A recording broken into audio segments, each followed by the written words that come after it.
Last week, Protais Hakizimfura, a Rwandan refugee, went to Namaiba bus terminal to pick his wife, who had just traveled from Rwanda.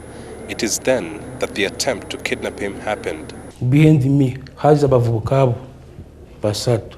Omu ankwata wano imirira namugambye kiki agamba we uli munyarwanda owita abantu Rwanda tukutwara Rwanda uze kununura mukoti. The said three men who claimed to be security officers were in the company of a woman identified as Grace. Protais says he knows her from back home in Rwanda.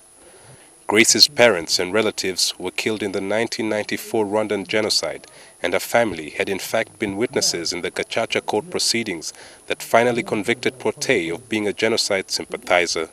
Grace trailed Protais' wife from Rwanda to the bus terminal. Tuguteka mu modoka tugutwara Kigali.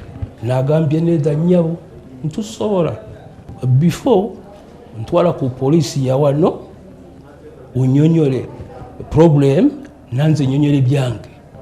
While at Old Kampala, according to Protais, more gentlemen joined them after Grace made a call.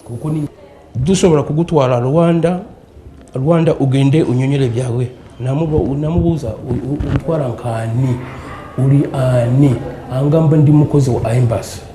The alleged kidnappers, however, could not produce any documents from the Rwandan government implicating Protais, even at the request of CID officials.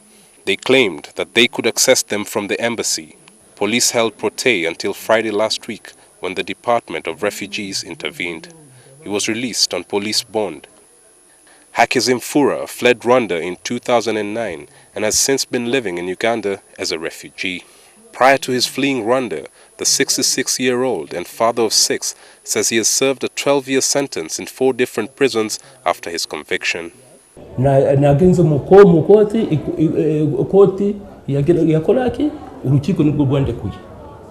he was set free, he stayed in Rwanda for 1.5 years. When threats were made that he would be rearrested, he fled.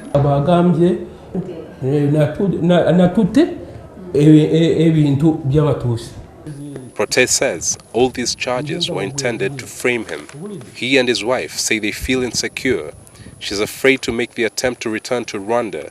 Their children are still there.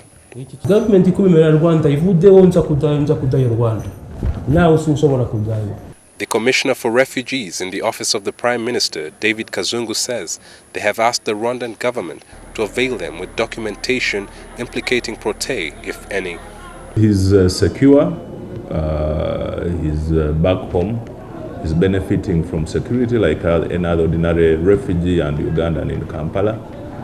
However, he's been cautioned to be vigilant about his security himself, personal security.